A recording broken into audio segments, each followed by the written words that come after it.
I was 22, my first proper posting HMS Campbelltown, a 5,000 ton brand new frigate. And I was given 22 men that I was responsible for in the warship. And I realized that all of them, bar none, had more experience than I did of the Navy. So I thought, so what's this leadership thing about? And I found that sailors don't follow you because you've got gold rings on your arm. They follow you because they believe in you.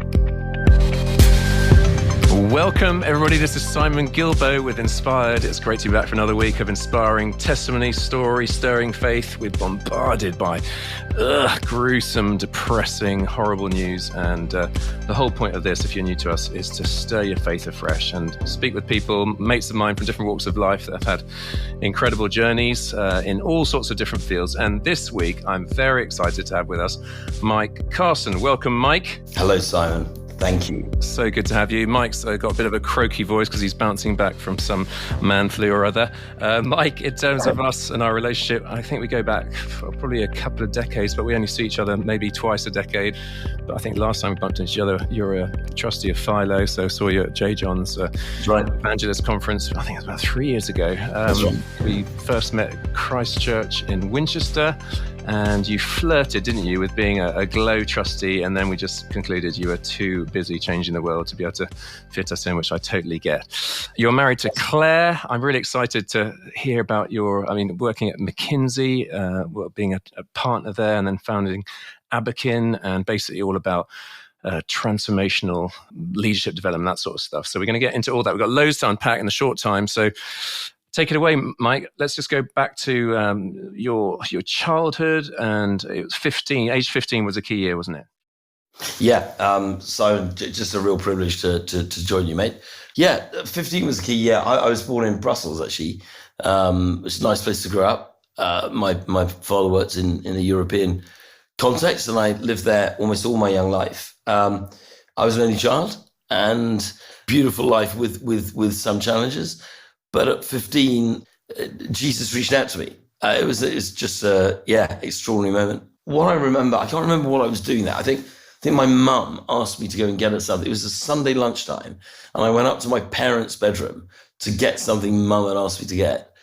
And I looked in. They had like a dressing table, old-fashioned dressing table with a mirror, big mirror, and I looked at myself in the mirror, and I heard a voice which I now know distinctly to be God's voice. The first thing I heard him ask me was, "Why do you go to church?" Which I thought was an extraordinary question. And I sort of said something very articulate like, we've just been at church that morning. We used to go to church, I'd sing in the choir, and I'd been a head chorister actually. And now I was, it was all part of what I did. And he said, because if you don't believe in me, don't bother going. But if you do, then I'm going to change your life. Right. Was this audible, or was this just in your head? Yeah, audible. Wow. And I said, well, I do believe. If I actually remember saying, in the words of, was it Martha or Mary? I can't remember which. Mother, yes, Lord, I believe that you're the Son of God. Mm-hmm. And he said, I'm going to change your life. So did you think you completely lost the plot, or did you have a peace that you're just in God's presence and he was gently talking to you? The latter, very much a peace. I wasn't quite sure. I didn't think I lost plot. I wasn't quite sure how to proceed, except to just be open to his leading. And I remember a number of things happening. One was that I was just browsing through television stations. There weren't that many in those days, but there was one television thing came up, and it was Billy Graham at a rally. Mm-hmm. And I remember him saying, read your Bibles, start with the Gospel of John. Mm-hmm. So I went, read a chapter a day. And I went, okay, that's a good idea. So I got a Bible and I read the Gospel of John, a chapter a day. And it was stuff like that. And it felt like Jesus wanted to teach me. Mm-hmm. It was like such a simple beginning. And yet it was like choosing a lane on the motorways. You come to one of those, it's not even a junction. It's like where two motorways diverge. Mm-hmm. And if you go to you come to the top of the M3, and if you go to the left, you're going off to Heathrow. And if you go to the right, you're going out to Kent. And it's like, okay, I'm just going to choose here. And then a year later, 2 years later, radically different place. Mm-hmm. That's how it felt. So 2 years later, you're finished school, you're going to university. Was that sort of time frame? Yeah, that's right, actually. So, I went off to Manchester University to read maths. And I got there, and I was very much I sort of learned what I'd learned about the Christian faith was from the Church of England. And I met some friends immediately who were going to a church called Ivy Cottage, which was an evangelical church in the south of Manchester near where I was. It was a great place, but it sort of wasn't what I was used to culturally. So I floated around a bit, but I was strong in my faith. Had some good Christian mates as well as non-believing mates. But it was the following year when I became president of my hall, and the guy who was running the CU in my hall said to me, first weekend back, he said, "Do you want to come with me to church there? Ivy Cottage is probably not for me." He said, No, I got a Holy Trinity Plat in Manchester. I'm going, okay, that's interesting. I knew about it. It was C of E. I went along and I really heard the Bible exposited, and I thought, man, that's incredible. And there was a warmth and there was a freedom, and I thought, oh my goodness, this is great. Not saying there wasn't a warmth and a freedom at Ivy Cottage, but it was just, It was in a context that I sort of found familiar. And suddenly I was surrounded by, believers of all shapes and sizes and different walks of life. And wow, it was like stepping into a new country. And I loved it. So any sort of key moments at university before we talk about Navy stuff? Well, meeting Claire actually was the key moment. So my wife, Claire, we're exactly the same age, but she took a year off. And so in sort of that second year, the same guy, Paul, who invited me to Platt, said, I'm on the exec of the Manchester CU. Do you want to come along? We do these things Saturday nights. And I went along. It was magic. It was like, 400 or 500 people. It was really cool, very exciting. And then there was this young woman getting up on stage who was running the sort of drama, acting stuff around the CU called Claire. And I thought, I quite like her. And normally I'm a man of action, but nothing really happened until a year and a half later, in June of my final year. Claire had a year still to go. And we went out with some friends invited us both. I don't know if they were scheming, but when I went to hug her goodbye, the hug sort of lasted a few seconds longer than they normally would, and the rest is history. And 2 years later we were married. So we've been married 34 years. And she knew she's marrying into the Navy, did she? She did, actually, because so she actually promptly went off to Malaysia. She was reading geography, and she went and did her dissertation in Malaysia, of all things. I went off on holidays, and then as she came back, I was joining the Navy at Dartmouth, and we had a cruelly short break in the sort of the end of October, and I managed to get up to Manchester for like a day and a half, during which time I invited her to the Dartmouth ball, which is a great thing to go to, and Claire, being sort of cool student, left-wing leanings, I can't come to a naval ball at Dartmouth. And to which her mother said, don't be absolutely ridiculous. And went out and bought her ball gowns and things. And Claire came to the Dartmouth ball. And that was really very romantic. And I proposed to her 6 months after that. And not that we'll jump 30 years, but you are now a vicar's wife, or rather a clergy spouse, aren't you? Because she's now got ordained. Yeah, brilliant. So, Navy, tough place to live out your faith? Yes and no, actually. I found it, certainly in those days, I don't know what it's like now so much. I don't think it's changed. It's changed in many ways, but not necessarily on this dimension. What I found was, if you could articulate what it was you believed in, people had a great deal of respect for you. And we used to say that on the bridge of a warship at 2 a.m., there's no one without a faith. It's like, you're looking at the seascape, you're looking at the stars and the moon, you're looking at the ships. It's whatever's going on. You could be in the thick of an exercise with warships everywhere, or you could be on just a silent passage, just doing 12 knots, 14 knots overnight.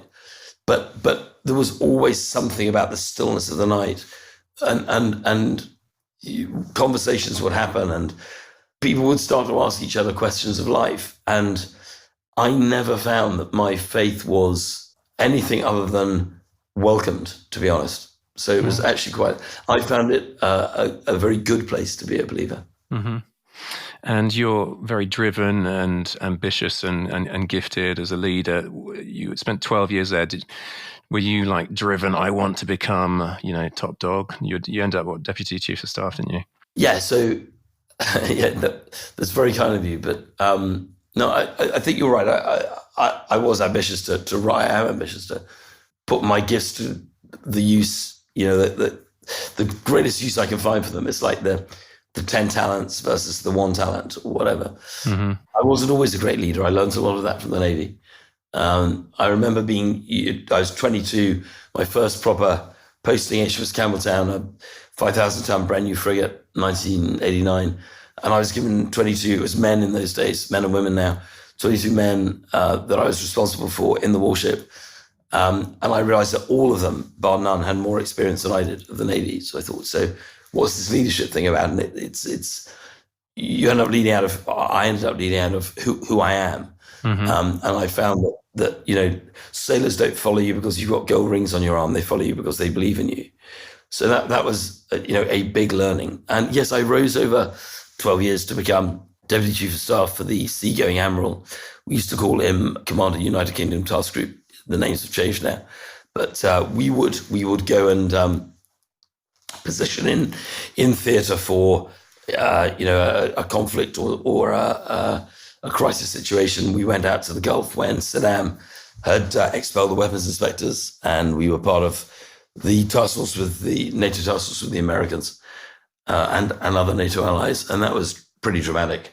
And I was decos for him, which means I was running the daily operations and the battle, and that was pretty exciting. So key leadership or life lessons from those 12 years? Well, take ownership, take responsibility, don't duck difficult situations, but address them head on. Be honest at all times. Be more open and more vulnerable than you think is sensible. And then when the bullets are flying, be strong and clear and lead from the front. Would you say that you saw Jesus clearly at work in that time? Yeah, I did. I saw him a lot. I mean, first of all, without wanting to sound trite in any way, he was very much at work in me. I joined the Navy not at all feeling like the finished article, but I was even less finished than I realized. We're all works in progress. Mm-hmm. And the Mike who left the Navy was, so to speak, more than 12 years older than the Mike who joined. There was a richness of the walk with God, both in professional terms, personal terms, spiritual, the growth of the leader that I was to become. That was accelerated in that time by some pretty crunchy experiences. One of the most beautiful ones though was a deployment with a warship HMS Nottingham to the Gulf in the early 90s, and we had a Christian fellowship on board, which I led and convened, and it just grew and grew and grew. And it started off being sort of five guys and ended up being about 35 in a warship of 200 people, which was pretty exciting. People of all ranks and rates. I remember a beautiful moment when I was also, often I would be, we used to say with a smile, the church officer, but the Navy requires, the Articles of War require all captains of seagoing vessels to celebrate divine service every Sunday at sea. So there has to be a church service. And often the captain will delegate it to an officer. And when he's got a Christian officer, someone for whom the faith's important, then he's, delighted. So I had a very supportive captain in Nottingham. And again, I did something quite similar 2 years later in actually a very sister warship, HMS Liverpool. And in both cases had a very supportive captain. And I remember a Sunday service once, I just very simply talked about how there was a gulf between there's a gulf between us and God, and the cross. I just like showed, like the two hillsides falling away, and then the cross bridging that gap. Mm-hmm. And that evening, I walked into the operations room, and there was a young petty officer sitting so he'd be about, I don't know, 28, sitting at his console. He was the missile director, and he's sitting at his console. It was peacetime. It was just cruising watches. He was sitting at his console, and he was talking to his colleague next to him, and he was drawing what I'd drawn at church that morning, and he was explaining how the cross bridged, from us to God. Extraordinary, right? And so that sort of thing would happen, and people would be very open, and the Spirit would open people's hearts and ears, which was just brilliant. Wonderful. So did you feel a clear redirection then to leave? I think, yes, I did. Yes, I did. I think I got to a stage where I realized that the Navy was going to be smaller, and we could all see that. The part of the peace dividend, so to speak, post Cold War, the state was going to demand a lot of the defence budget back for other things. I distinctly remember a defence secretary coming on board and asking how much a Harrier jump jet had cost, and when we told him, he said, "Oh, you could buy X hospitals for that." And I remember thinking, yeah, okay, so if the defence secretary is saying that, we've got challenges. Now, I'm not saying that was wrong. I could see the Navy was shrinking. And I thought, and also, although it's a magnificent institution, I mean, absolutely, I'm still a huge fan, and always was. It felt in many respects very British, which is not a bad thing. But I was born into a European environment, and I had a strong heart to just to work more broadly in the world, in Europe and possibly beyond. So I wanted to tap into something that was global and potentially a global role. So I took a step towards business. That's when you went to INSEAD. INSEAD, one of the best business schools in the world. My dad went there. So I went there. I went there as a sort of 10-month-old and graduated with distinction. Great years. Can't remember them. Excellent. Did you have a good time there? Yeah, it was, mate, it's fantastic. INSEAD's one of these great places, actually. It's probably because of the time of life that you go. People there are typically between sort of 26 and 34. I was the 34 end. And often it's a life moment. So people either meet their future marriage partner there, or something like that. And with Claire and me, we'd already been married 12 years. So we started our family there, which is great. But it was a wonderful, wonderful year. Loads of great friends who've remained great friends ever since. And you came out of that, and were you recruited straight away by McKinsey? Yeah. So McKinsey's another phenomenal institution. For those who don't know, just tell us what it is. So McKinsey's one of the consulting houses, one of the world's finest consulting houses, I would say. There are three particularly globally known for their strategy work, but at sort of large corporate level. So McKinsey, Boston Consulting Group, and Bain are the three people normally quote. And McKinsey serves the leadership, the CEOs and the leadership of large corporates and governments around the world. Mm-hmm. So typically working with FTSE 100s, that sort of company. Really exciting, great place to be. And McKinsey came and recruited on campus, which is a great privilege anyway. But what I mean by that is normally to get an interview with McKinsey is quite a challenge in itself. But because we were at INSEAD, it was just a wise thing for McKinsey to do. McKinsey always recruits at INSEAD every year, so we'll come and see people. And if you wanted an interview, you were guaranteed an interview. And so there were some people there who are ex-McKinsey, and I really liked the way they worked, and I liked what they did, and I thought, good organisation, good firm to apply to. And the more I dug and the more I found out about the firm, the more I liked what it stood for, its values, how it worked, and just seemed to be absolutely predicated on the notion of service, client service. And I just thought, this has got to be a good place. And every time I scratched the surface and dug deeper, I found it was a good place. And they interviewed me, you did, 1-2 rounds. And lots of personal interviews, and then offered me a place, which is amazing. Mm. And where did the encounter with God in Mallorca, where did that come in? So the encounter with God in Mallorca, well, so I landed in McKinsey London office in sort of 2000. And the encounter with God in Mallorca was 5 years later. It was just before I was 40. And I'd had a really, really good, fascinating 4 or 5 years at the firm. And now was the sort of moment of thinking, well, if I stay at the firm, I'm pressing in towards the partnership, and that's it's a demanding route, and it's great, but it's a demanding route. I have to be absolutely sure this is what I want to do. And I guess there was something as well about the magic of the 40, the 40. I just time to review.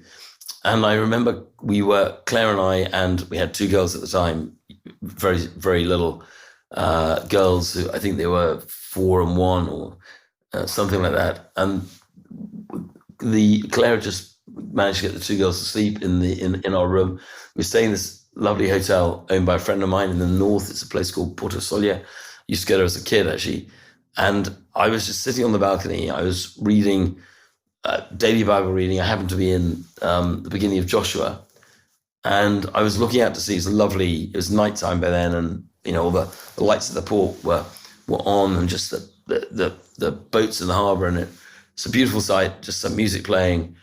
And then I'm just reading the passage in Joshua 1, and Joshua meets the angel of the Lord, and he has this huge task in front of him of filling the shoes of Moses and leading 2 million people across the river into the promised land, not knowing what to expect in the promised land. And the angel says to him, "Be strong and very courageous. Meditate on my law day and night. Don't turn from it to the right or to the left. And I'll be with you wherever you go, and you'll be prosperous and successful in whatever you do. But be strong and very courageous." And it was like an Indiana Jones moment. I don't know if you remember when, in the first Indy Jones movie, and he puts the staff in the ground and the light catches, goes through the jewel. And it was like that. It was like beams of light. I'm sure there were angels present. I'm absolutely sure of it. And it was like, this is for me, right? It's like that time when scripture just speaks to your heart, just cuts you to the quick. Yeah. And I just said, it was sort of wow. It was a bit like going back to 15 when I sort of said, hey, it was like, speechless. And then I said, but Jesus, at least Joshua knew what he had to do, even though, it's tough. I don't even know what I have to do. Where am I headed? And he said to me very gently, he said, "I've told you this before. You don't have to ask me again." I said, "What do you mean?" He said, "It's in your heart." I said, "So I can trust my heart?" And he said, yes, of course you can trust your heart, because I've renewed your heart.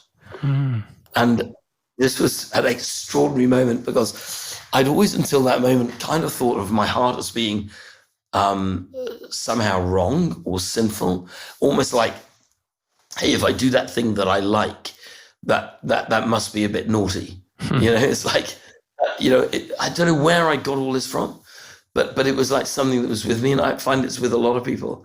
If you're enjoying it, it can't be good. Actually, it's the opposite, isn't it? If you're enjoying it, it probably is good. And I was looking. I remember thinking, if you're a world-class footballer and you rock up on the training field, you never do a day's work in your life, right? Because you kick a ball better than almost anyone else in the world, and people just look and go, "Oh my goodness." So what is it that I do? What is it that's in my heart? What have you gifted me for that I can do that no one else can do? And I started doing a very McKinsey thing, actually. I wrote down a list of all the things that made my heart sing, and all the things where I felt in the flow. And then next to it, a list of how I could pursue all of those tracks. And the next day I took Claire out for dinner in Mallorca, and she, there's that classic thing that husbands and wives do. And she went down the list and said, "Oh, no, that one's rubbish. That's not true. And then this one's excellent." And then it was just brilliant. And I think by the end of that evening, I wouldn't say I had it all mapped out, but that was another moment of, motorway shift. I took a different lane. It was all in God's grace and all under his beautiful leadership. But but I took another lane, and I knew I was going to do something very different. And that was when essentially I created a phrase with him, which is essentially my calling, which is to release hearts, releasing hearts. So what that's become has been my life's work, which is to release the hearts of people, and particularly of leaders, because leaders then can release the hearts of their people. So it becomes like a magnificent cascade of people releasing each other, knocking off the chains. Isaiah 61, release from prison for the captives, just letting people operate out of the fullness of who they are in God. It's just one of the most beautiful things you can do. Yeah. And the trajectory has been pretty stratospheric, hasn't it? You've had great opportunity to wield huge influence in people's lives without mentioning names, because you said you didn't want to do that. I totally understand that. And names of individuals or companies. Can you give sort of anecdotal stories of how you've seen just beautiful release of hearts? That's a lovely question, Simon. No, thank you. Look, it's been a superb journey. Just very briefly, and so this bit non-anecdotal, and then I'll come to the anecdotes. Just so you know a little bit about God's oversight, it's been a 3-stage journey. So I set up my own business first of all, and joined with others, and then McKinsey came back to me quite a number of years later. We're now talking sort of 2011, and said, "We want to do this work. Would you get together with these 4 people? So 5 of you who we love and trust, who are doing similar things on your own, combine forces, and we'll set up a joint venture with you." So we set up, well, it's actually a new firm, but imagine it as a sort of 50-50. Like a dream team. The dream team, and we called it Avakin. So we were not employees of McKinsey, but we were co-owners with the firm of a new business, a new firm, to do this work. And then what I call the work of transformational leadership, helping leaders to transform organizations through the human touch, if you like, through helping human beings to follow them. That went so well that then McKinsey said, actually, we'd like to acquire you so that we can scale you. And that happened for you 5 years ago now in 2017, since which we've been fully a part of McKinsey, and I'm now a partner of the firm, and all of that, which is amazing. Now, why I tell you that big overview is because that journey has been progressively a journey of greater and greater reach and greater opportunity. So, I've gone from, it's all a privilege, right? But I've gone from sitting with, people who I knew personally and who wanted my services, and maybe the odd client introduction here and there, to now just having global introductions. So, for example, next week, I'm going to Israel to work with a major startup organization there, and to work with their execs who are putting it together and support their execs in creating this organization. This is an opportunity. I haven't met any of them before, but it's come to me through the firm, through senior partners there who are working with these clients, and they thought that my work will be appropriate. And so things like that just happen all the time. So we're getting introductions to, global leaders in extraordinary organizations. Anecdotally, you asked for stories of releasing hearts, and there've been so many.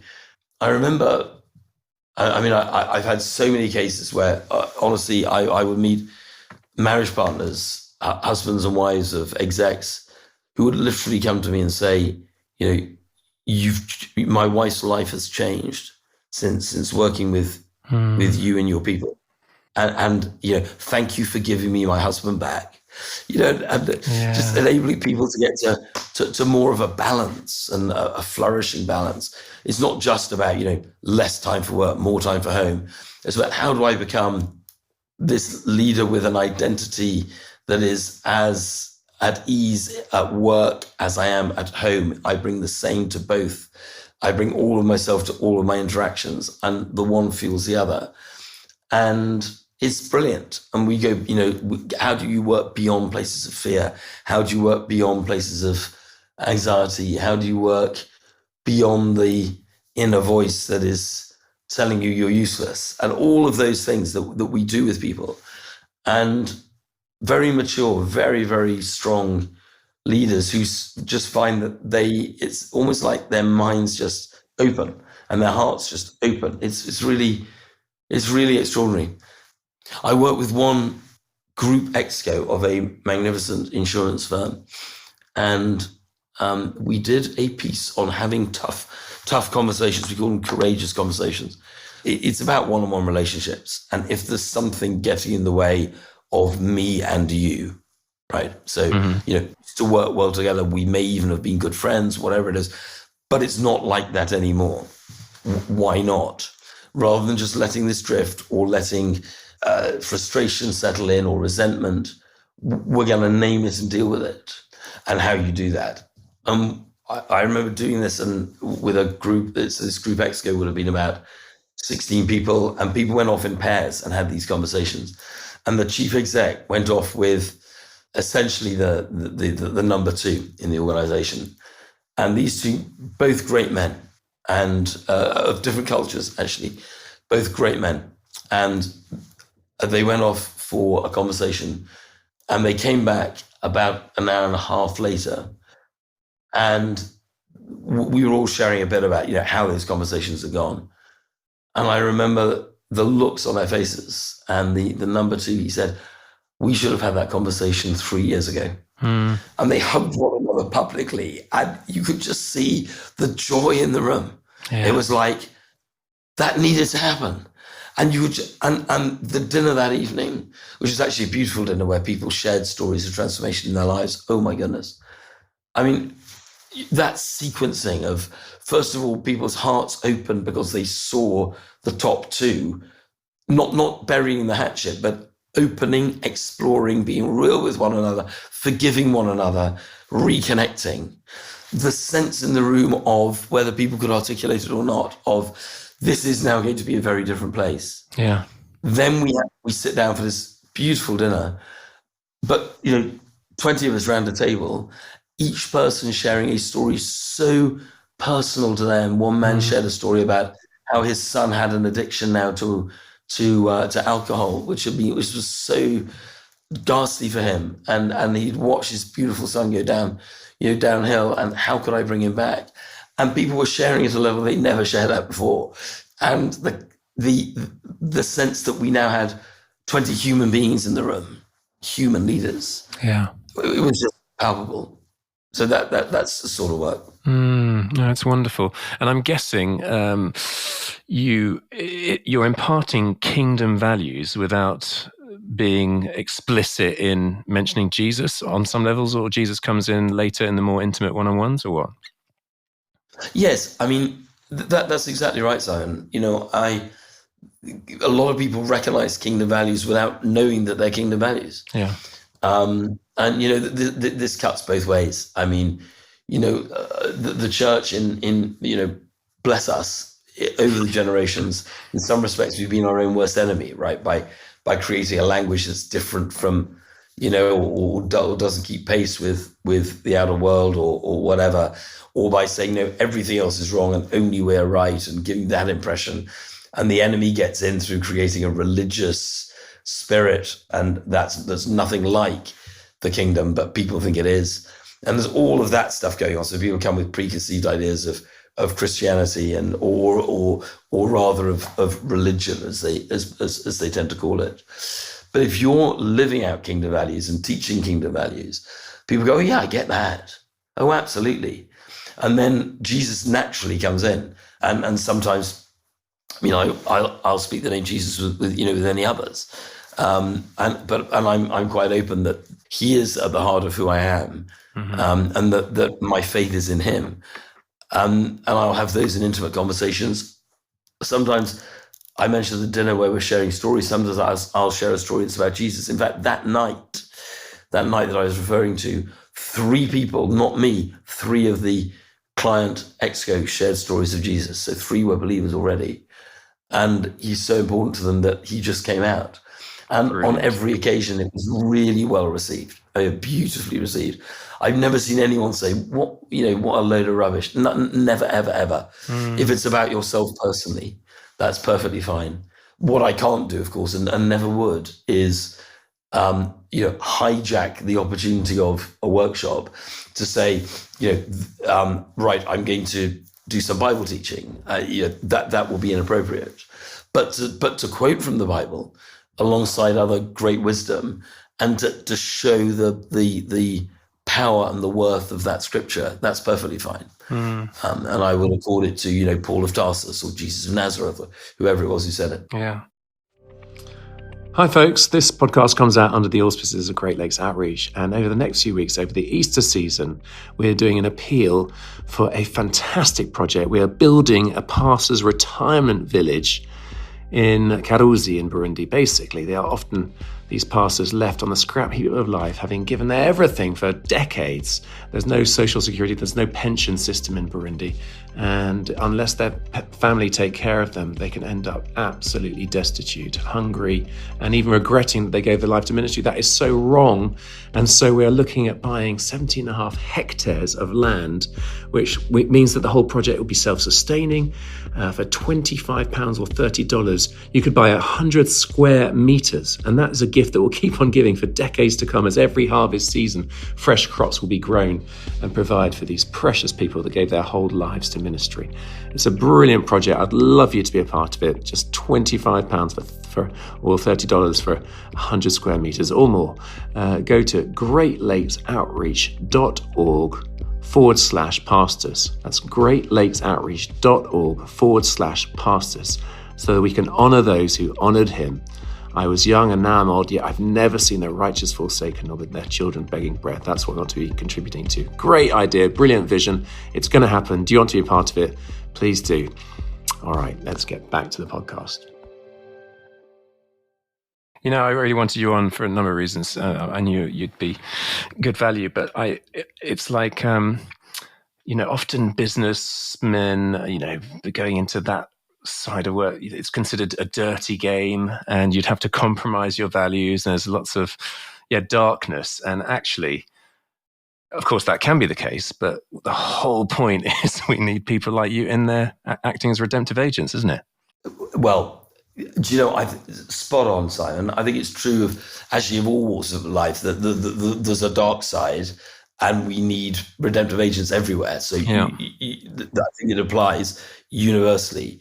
But in the matter of business, I think one of the things that's both for and against us is that there's so much freedom. I mean, there's obviously there are laws within which, laws of the land, and there's a lot of scrutiny and regulation that has to be followed and so on. But in terms of how we interact, for example, our firm has a very clear set of values, and you'd love them if I spelt them out to you. They'd accord with our values very, very strongly.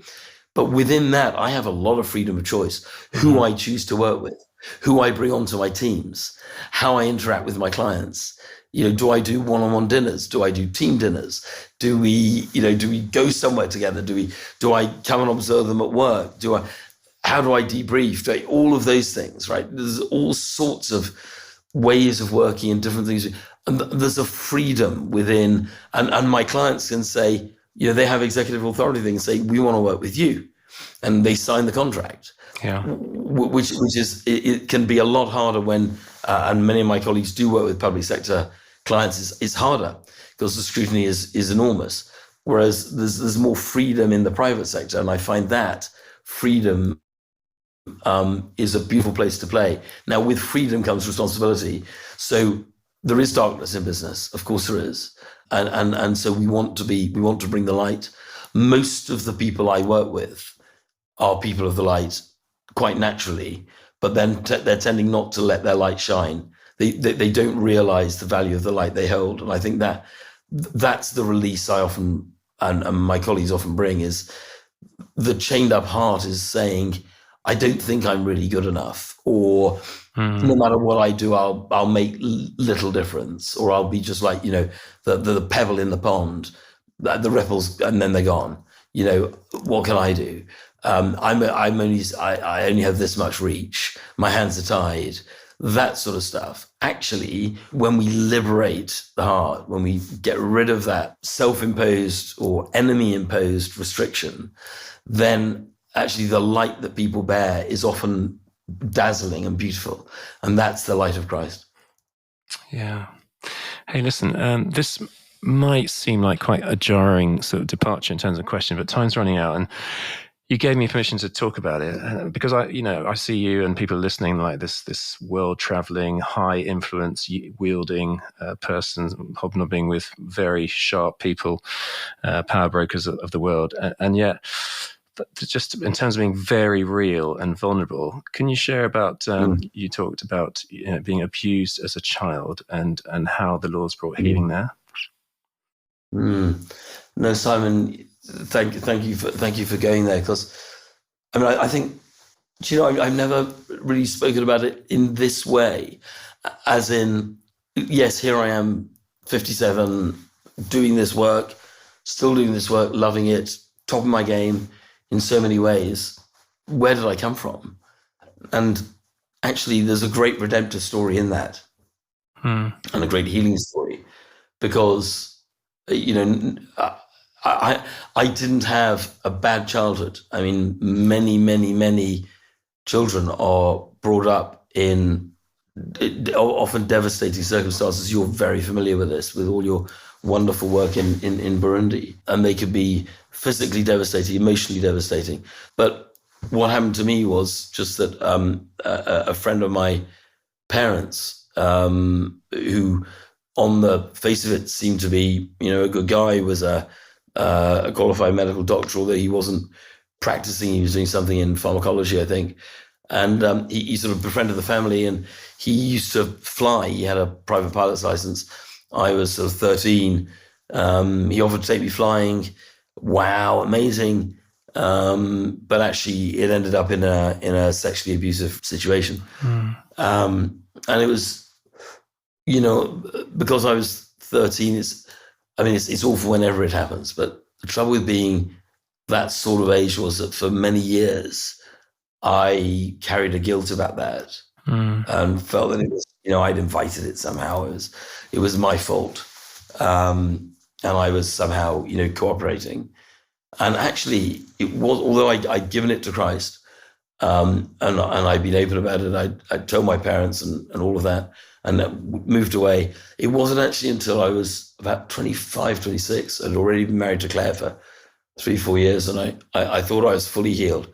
But there was a moment, I was with a friend who was our youth leader at church at the time, actually, this guy Gareth, and Gareth, I told Gareth the story, and he looked at me and he said, "Mike, you were 13. He said, "You were a child. This is, it's always like the classic counseling. This is not your fault, right? This is not your fault." And there was a moment of just a wave of relief, and just feeling that, yeah, it's okay. I've got you. And something beautiful happened, Simon. Maybe if there's just room for one more story, I remember this so well. So after Mallorca and after the whole thing about trusting my heart, a good friend of mine, hearing that language and what God was saying to me, put me in touch with a great man, John Eldridge, who many of your friends know or know of, author of Wild at Heart, Waking the Dead, phenomenal books, but also a magnificent speaker and a magnificent leader. Actually, he's a brilliant man, now a close friend, and only slightly elder brother in Christ. Just a great man. And I had connected with him because of the work of Releasing Hearts. And I was on one of his boot camps. It was an advanced boot camp. And we one of the things we did, we went together in small groups and prayed for one another. And these guys were praying for me and deliberately, looking for parts of, things in my history that might need clearing up, that, where God wanted to speak in and heal.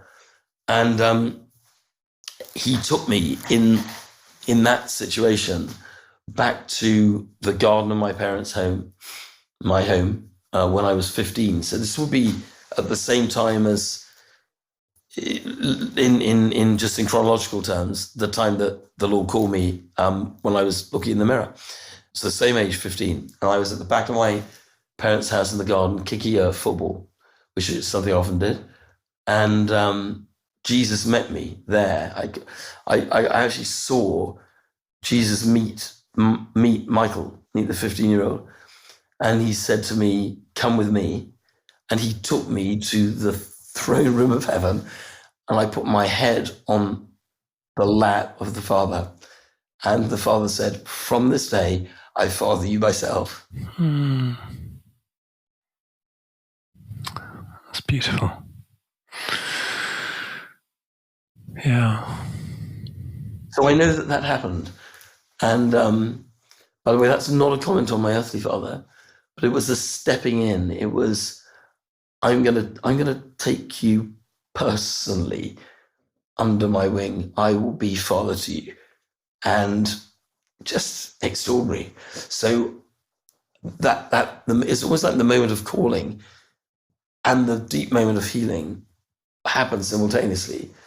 So at that retreat, at that Eldridge boot camp in 2008, interestingly, it was just after my earthly father had passed away.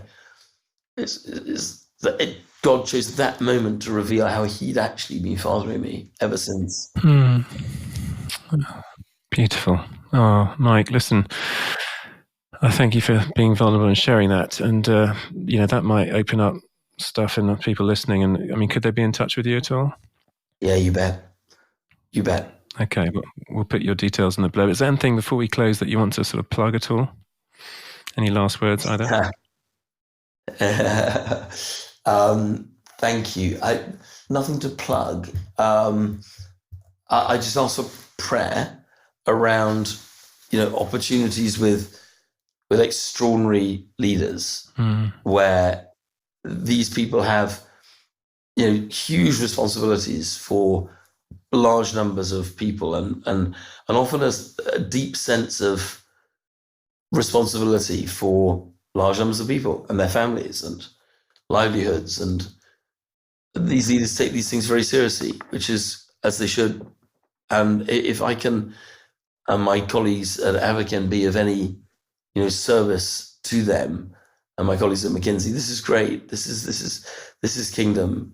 Just to bring strength and clarity in what is a very turbulent and very confusing world. There are some wonderful, wonderful women and men out there, and just prayer for kingdom come. Brilliant. Your kingdom come, Lord, be it through Abakin, be it through McKinsey, of everything that Mike does, and all of us as we listen to this in our respective fields of service, our respective journeys, our respective calls. I hope you've been encouraged today, all of you. And if you have, and you can share this podcast with other people, that's great. If you can give us a great review on Spotify, iTunes, that's brilliant. So the algorithm brings it in front of more people. Mike, thanks so much for your time. God bless you, brother. And you, man. Thank you. Brilliant. Hey, guys. I'll be back next week with another fantastic guest. I love the range of these stories. They're so edifying and encouraging.